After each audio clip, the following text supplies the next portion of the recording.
Wir starten jetzt in Wilhelmstadt. Ich habe gestern wieder die rechte Maschine ans Laufen gekriegt.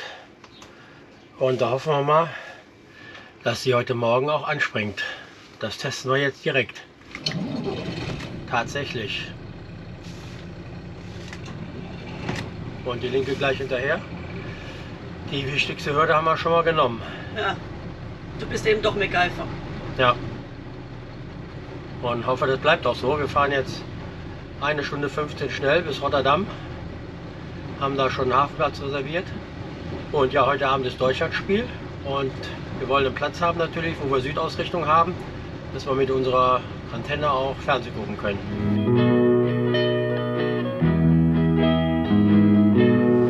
Ich habe die hintere Leine. Marina macht die vordere los und dann können wir auch schon starten. Der Wind treibt uns raus und wir kommen hier an unserer Klampe vorbei.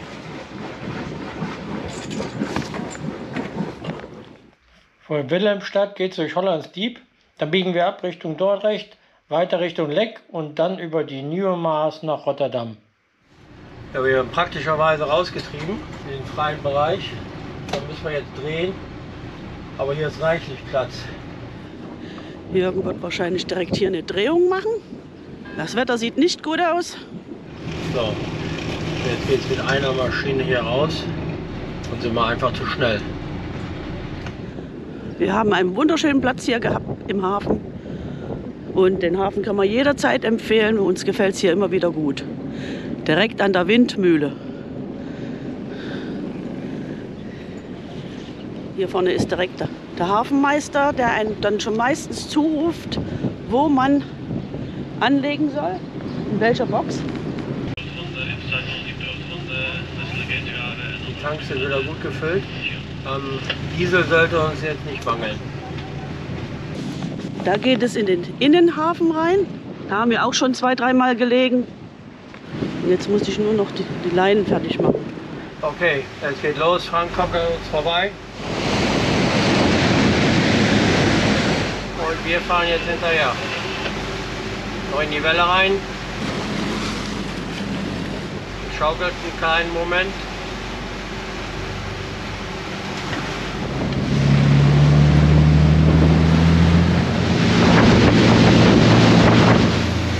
Schub, da fällt die Kamera um. Auf geht die wilde Fahrt. In 41 geht es jetzt Richtung Rotterdam.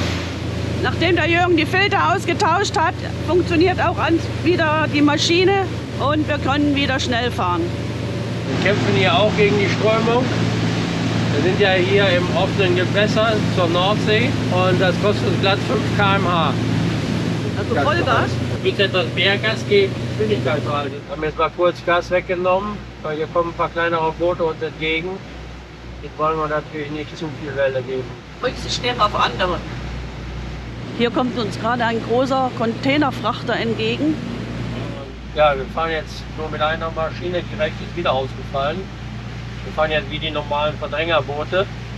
Und der Höchstwasserstand ist gleich erreicht und wir hoffen, dass wir gleich mit dem ablaufenden Wasser irgendwie mit rausgezogen werden. Unser Ziel ist ja Rotterdam. Bei dem Tempo brauchen wir noch gute 2 Stunden. Wir sind jetzt wieder hier in der Nähe von Dordrecht. Hier ist wieder viel Berufsschifffahrt unterwegs. Bei Dordrecht biegen wir jetzt ab Richtung Norden, Richtung Rotterdam. Und ich hoffe, die Strömung hilft uns jetzt noch ein bisschen mehr. Da hinten befindet sich die Einfach nach Dordrecht rein. Diesmal lassen wir das aber rechts liegen, weil wir nicht reinfahren wollen. Da sind wir letzte Woche noch lang spaziert. Wir fahren jetzt hier an Dordrecht vorbei. Wir wohnen hier auch schön am Wasser. Und auch das könnte wieder eine Fähre sein. Und wir müssen hier links rein. Ja, wir schauen mal, ob uns das zugute kommt und wir halt mit der Strömung mitfahren. Schön wäre es, wenn wir auch so schnell fahren könnten. Das ist auch eine Fähre. Die Fähre hätten wir normalerweise nicht vorbeigelassen, aber heute müssen wir uns kampflos geschlagen geben. Hier wird gerade wieder ein Containerschiff beladen. Eins wird entladen, das andere wird beladen. Und so kommt das ganze Zeug von Übersee hierher. Wir kommen jetzt zur Einfahrt zum Leck. Wir haben schon ein bisschen Fahrt aufgenommen, sind jetzt mittlerweile schon bei 12,4. Und ich bin jetzt auch mal gespannt, was das jetzt nochmal bringt. Weil das ist jetzt die direkte Strecke nach Rotterdam. Da müssen die Strömung vom Leck und das ablaufende Wasser ja zusammenkommen.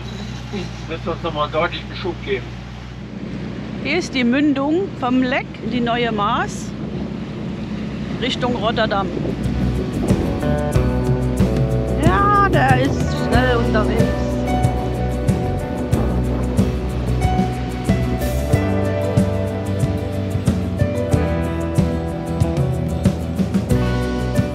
Ja, das hat uns deutlich Geschwindigkeit gebracht. Wir sind jetzt bei 14,4. 2 km/h mehr, als wir eben hatten. Ja. Das spart uns jetzt wieder ein paar Minuten. 14,5 wird sogar noch mehr. 14,6. Den statt man doch in Gleitfahrt kommt mit einer Maschine. Na, 14,7. Wow. Ab geht die Post. Und hier steht eine Arche, vorne mit einer Giraffe drauf. Total lustig. Jetzt kann man schon ein wenig von Rotterdam sehen. Wir haben ungefähr noch 20 Minuten bis zum Binnenhafen. Hier in Rotterdam ist wieder die Hölle los. Von hinten schiebt uns schon einer gleich, vorne kommen noch 2, wir müssen gleich Backbord abbiegen. Ob Fähre oder Wassertaxi, schnelle Boote, alles fährt hier. Und jeder muss auf jeden Wandel achten. Leider können wir nicht die Abkürzung nehmen, weil auch da wieder Brücken geöffnet werden müssten, sodass wir außen rumfahren. Skyline von Rotterdam.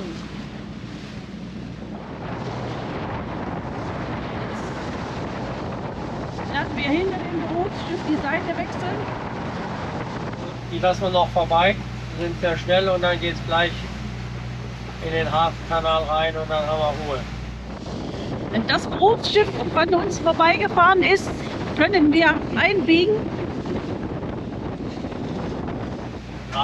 Gerade an solchen Stellen bin ich froh, dass wir AIS haben und dass wir die gesamten Schiffsbewegungen sehen können und uns daran orientieren können. Und jetzt haben wir es geschafft. Der Frachter ist an uns vorbei. Hier wird an der Brücke auch gebaut. Bin ich jetzt froh, wenn wir es gleich geschafft haben.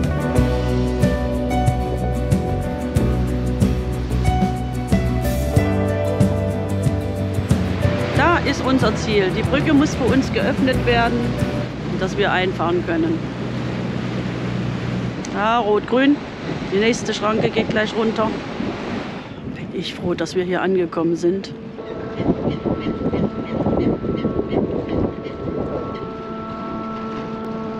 Passt schon durch. Das ist schon immer enorm, wenn dann so eine Riesenbrücke geöffnet wird. Jetzt schauen wir doch mal, wo wir anlegen können. Ich sehe Frank und Claudia schon. Die sind hinter dem Schiff. Hier hinter dem Schiff. Ja. Müssen wir drehen? Man müsste sehen, wie er passt. Willst du drehen oder bleibst du hier? Ja, durch die Brücke geht es da in den Hafen rein und Frank und Claudia sind vorgefahren. Und wir haben hier einen ganz tollen Platz jetzt. Wir haben uns das schon mal vorbereitet, sodass wir da nicht suchen müssen. Das ist natürlich jetzt sehr praktisch für uns. Der Liegeplatz war jetzt aber super. Ne? Der Liegeplatz ist toll. Aber der Hafenmeister, der ist auch tatsächlich bis reingekommen hier. Ne? Und der wollte sich natürlich hier direkt hinlegen. Ne? Und da kam der Hafenmeister aber sofort mit dem Boot angefahren. Ne? Linsen musste weiter zurück, der auch, ne? Weil er sagte, hier sind 2 Reservierte. Das sind für uns. Ne? Super. Hier lag doch beim letzten Mal die alte Onassis-Yacht. Die liegt jetzt auch nicht mehr da. Wir sind jetzt am hinteren Hafenbecken. Jede Menge Wohnboote und alte Boote.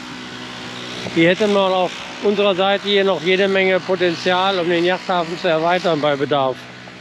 Am Ende dieser langen Straße haben wir einen endlichen Laden gefunden, wo wir was zu essen kriegen. Da steht auch eine Brom. Ich gehe mal drüben auf der Seite lang. Auch hier in Rotterdam, im Binnenhafen, steht eine Brom 41. Und die heißt Belladonna. Und nach der Wäsche zu urteilen, ist auch jemand an Bord. Das ist noch das gleiche Modell, wie wir haben, mit dem gleichen Geräteträger. Und auch Edelstahlfenster. Wenn man reinkommt, gleich Briefkästen. Da sieht man, hier gibt es viele Dauerlieger, die auch hier wohnen. Kann man sich einen Briefkasten machen. Wo sind die Duschen? Sehr schön groß, Waschbecken und Dusche. Ausreichende Duschen, riesig. Sehr toll. Vom Feinsten. Ja, sehr gut. Waschen geht auch. Bügelbrett, Bügeleisen. Alles da. Hier kann man leben an Bord. Die Rotterdam Marina. An der Einrichtung der Boote sieht man schon, dass die teilweise hier länger liegen und bewohnt werden. Beim letzten Mal haben wir hier vorne am Steg gelegen und jetzt liegen wir da drüben. Da ist unser Platz perfekt zum Fernsehgucken für heute Abend. Die Südausrichtung ist frei. Hier können wir jetzt einmal auf der Steganlage den Hafen umrunden. Brauchen wir nicht oben lang gehen. 3 x 350 PS. Damit kann man auch mal kurz auf die Nordsee rausheizen. Hier darf man ja auch überall im Hafen schnell fahren bis zur Nordsee. Am Ende des Hauses ist auch der Jumbo. Hier kann man gut einkaufen. Man hat ja schon viel erlebt. Auch uns ist während der Fahrt der Benzinfilter abgefallen. Der liegt da unten und deswegen ist die Maschine ausgegangen. Da braucht man sich ja nicht wundern. Normalerweise gehört er da unten drunter dran und dann ist er nicht mehr. Das gibt's ja nicht. Zum Glück habe ich Ersatzfilter mit. Der eine liegt jetzt unten drin, den will ich natürlich nicht mehr montieren, den holen wir gleich raus. Da schraube ich jetzt einen drauf, der hat sich abgedreht. Sachen gibt's, die gibt's nicht. Also man sollte wirklich das halbe Boot voll mit Reserve-Reparatursachen mitnehmen. So, jetzt müssen wir natürlich wieder entlüften. Ach du lieber Gott, und das dauert ja wieder. Kein Wunder, dass der nicht mehr gestartet hat. Hab dich jetzt geblitzdingst. Ja, zum Glück auch hier Werkzeug dabei in allen Größen. Diese Ratschenschlüsselset sollte man immer an Bord haben. Das hat uns schon viel geholfen. Diese Entlüftungsschraube ist uns schon eine reingefallen. Wenn die weg ist, dann haben wir verloren. Pass auf, dass die dir nicht wegrutscht wieder. Lieber beide Hände nehmen. Jetzt hier gibt es hier eine Pumpe. Mit der kann ich jetzt Diesel pumpen. Und das müssen wir jetzt eine ganze Weile machen. Ja, er pumpt noch. Er pumpt noch. Er pumpt noch. Ja, er pumpt noch. Er pumpt noch. Jetzt hoffen wir darauf, dass unser Liebling jetzt anspringt.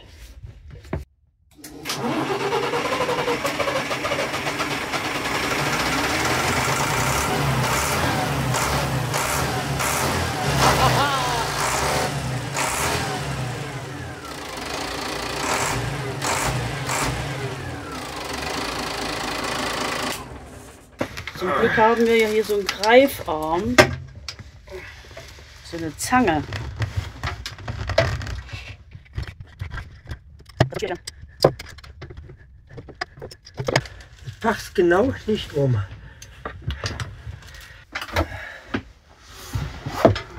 Schauen wir mal, ob der magnetisch ist. Jo, er ist magnetisch. Vorsichtig, vorsichtig, vorsichtig. Vorsichtig, vorsichtig, vorsichtig. Und er ist draußen. Ist noch völlig in Ordnung. Ja, auch der Gummi. Das hat sich wirklich nur losgeschraubt. Hat Ne? die einfach nur lose vibriert. Müssen sowieso mal zwischendurch getauscht werden. Ist der jetzt schon mal getauscht. Aber ich hatte vorher keine Idee, warum der Motor jetzt ausgegangen ist wieder. Alles schien ja in Ordnung, aber das war jetzt einfach. Und jetzt steht unserer Reise nichts mehr im Wege. Hoffentlich. Hier direkt über unserem Boot befindet sich eine kleine Restaurantmeile. Und da gehen wir jetzt heute hin Und wir gehen in ein Restaurant, wo wir vor 4 Jahren schon mal waren, wo es ein 3-Gänge-Menü gibt für einen festen Preis. Das waren damals 14,50 € vor 4 Jahren. Und jetzt schauen wir mal. Der Preis ist nicht so stark gestiegen. Heute ist Freitag, 22,95 € für ein 3-Gänge-Menü. Da kann man nicht meckern. Ja, dann schauen wir mal rein. Oh, hier sind schon mal die Getränke. Ja, ich kann mich erinnern. Hier vorne hinter dem haben wir gesessen. Da kommen Erinnerungen hoch. Diesen Platz hier haben wir gehabt vor 4 Jahren. Ist noch viel Platz, ist so gut. Ja. Wir lassen uns jetzt überraschen. Wir starten unser Menü mit der großen Portion Carpaccio und auf der anderen Seite das gleiche. Und weiter geht's hier mit der großen Platte. Und Marina? Ich habe ein grünes Curry mit Hähnchen. Und Sparrows. Und dann nochmal die Riesenplatte. Und der Nachtisch gehört auch noch zum Menü. Creme Brûlée, Karamellkaffee mit Vanilleeis. Dame Blanche. Und die auch nochmal. Dame Blanche, das sieht toll aus. Und das alles für einen Preis. Was soll man sagen? Das war vor 4 Jahren schon unser Preis-Leistungssieger. Und auch heute wieder. Der Service ist besser geworden, das Essen ist top. Für den Preis kann man nirgendwo günstiger essen. Eine ganz klare Empfehlung, wer hier nach Rotterdam zur Marina kommt.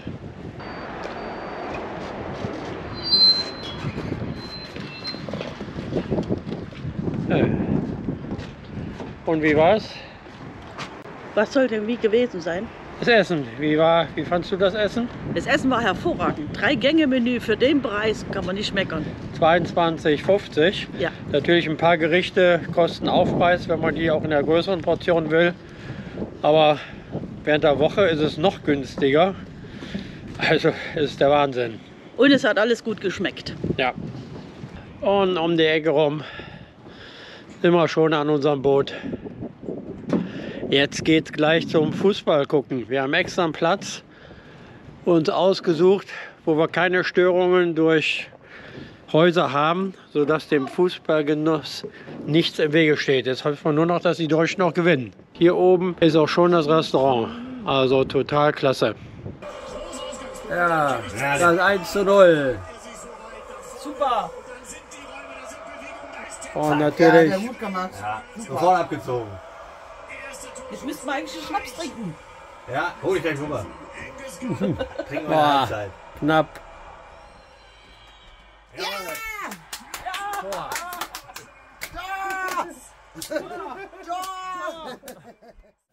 Ja, heute war schon ein aufregender Tag. Erst zu Tode betrübt und am Ende hat sich dann doch alles in Wohlgefallen aufgelöst. Ich habe mich schon gewundert in Wilhelmstadt beim Entlüften, dass es so komisch geschäumt hat aus der Entlüftungsschraube. Aber noch gedacht, okay, da ist irgendwie Luft reingekommen und der Motor startete dann ja auch wieder und alles schien gut zu sein. Hätte ich da einfach mal kurz den Dieselfilter angepackt und mal dran gedreht, wäre der Fehler sofort aufgefallen. Aber wer glaubt schon, dass nach 2 Jahren so ein Dieselfilter sich einfach löst? Am Ende muss ich sagen, ich habe den ganzen Tag mir Sorgen gemacht und versucht immer wieder die Maschine neu zu starten während der Langsamfahrt. Hat natürlich nicht geklappt, der Frust wurde größer. Und als ich dann den Dieselfilter in der Bilge gesehen habe, muss ich sagen, da war ich echt erleichtert. Weil diesen Fehler zu beheben, das war natürlich ein Kinderspiel. Ich habe natürlich immer Ersatzfilter an Bord. Ich habe jetzt hier so einen weißen noch, anstatt einen schwarzen, ist natürlich herstellerabhängig. Und könnte jederzeit diese Filter tauschen, gar kein Problem. Und das war ja dann auch in ein paar Minuten erledigt. Ein bisschen schwierig war den Filter aus der Bilge zu kriegen, weil die Motoren so groß sind, dass man da nicht dazwischen kommt und der Greifarm den Filter einfach nicht gegriffen hat. Aber zum Glück ist das Ding magnetisch und ich habe eine Lampe, die am Ende einen Magneten hatte. Leine dran und alles war kein Problem. Rotterdam haben wir ja schon ein paar Mal besucht, sodass wir auch die Innenstadt kennen. Wir haben also nichts vermisst. Wir sind diesmal in die andere Richtung gegangen, also das große Hafenbecken entlang und dann sind wir da in so einen Stadtteil gekommen, wo es auch viele Dönerbuden und sowas gab und da haben wir dann unsere entsprechenden Frikandel und so auch bekommen. Das Restaurant am Abend haben wir auch schon mal besucht und ich muss sagen, Preis-Leistung ist da top.